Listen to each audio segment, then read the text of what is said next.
नमस्कार मित्रों, मैं डॉक्टर आनंद जयंत काले, कंसल्टेंट प्लास्टिक सर्जन और डायरेक्टर लेक सिटी हॉस्पिटल, फिर एक नए वीडियो के साथ आपके सामने उपस्थित हूँ। गायनेकोमेस्टिया की श्रृंखला को आगे बढ़ाते हुए आज हम बात करेंगे गायनेकोमेस्टिया की करेक्टिव सर्जरी में लाइपोसक्शन करने के कौन से अलग अलग तरीके होते हैं और क्या फ़ायदे नुकसान होते हैं। तो लाइपोसक्शन एक टेक्निक होती है जिसको हम लोग बोलते हैं मैनुअल लाइपोसक्शन, जिसमें हम रेगुलर एक सक्शन के साथ उसको जोड़ के और कैनुला के माध्यम से उस फैट को निकालते हैं।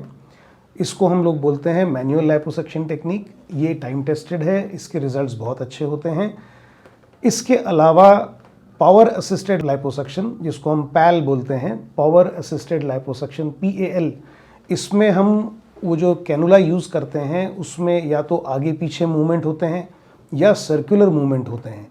तो उस मशीन के हेल्प से हमारे सर्जन का जो एफर्ट है वो कम हो जाता है, लेकिन पेशेंट रिजल्ट में बहुत ज़्यादा अंतर नहीं आता। इसके अलावा 2-3 और टेक्निक्स होती हैं जिसमें हम अलग अलग एनर्जी सोर्सेज का इस्तेमाल करते हैं। जो मोस्ट इफ़ेक्टिव टेक्निक है वो है रेडियो फ्रीक्वेंसी असिस्टेड लाइपोसक्शन, इसको हम बोलते हैं RFAL। और इसकी जो रिवोल्यूशनाइजिंग टेक्नोलॉजी है जिसको हम बोलते हैं एम्ब्रेस RF, ये इन मोड की टेक्नोलॉजी है, ये पेटेंटेड है और ये वर्ल्ड्स बेस्ट टेक्नोलॉजी है अभी इस समय। एडवांटेज ये होता है कि रेडियो फ्रीक्वेंसी से फैट तो पिघलता ही है, उसको निकालना आसान तो होता ही है, लेकिन साथ ही स्किन टाइटनिंग बहुत अच्छी अचीव होती है।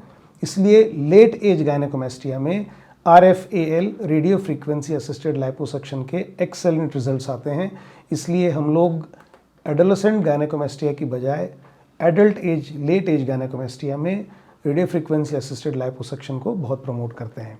इसके अलावा लेज़र लाइपोसक्शन, जिसमें हम लेज़र्स का इस्तेमाल करते हैं, और दूसरा वेज़र लाइपोसक्शन, जिसमें हम अल्ट्रासाउंड टेक्नोलॉजी को यूज़ करके फैट को मेल्ट करते हैं। लेकिन इन दोनों टेक्नोलॉजीज़ में स्किन टाइटनिंग उतनी अचीव नहीं होती जितनी कि रेडियो फ्रीक्वेंसी लाइपोसक्शन में हासिल होती है। इसलिए स्किन टाइटनिंग का जो एडवांटेज है वो हमको रेडियो फ्रीक्वेंसी असिस्टेड लाइपोसक्शन में ही हासिल होता है। फिर एक नए वीडियो के साथ आपके सामने उपस्थित होऊंगा। नमस्कार।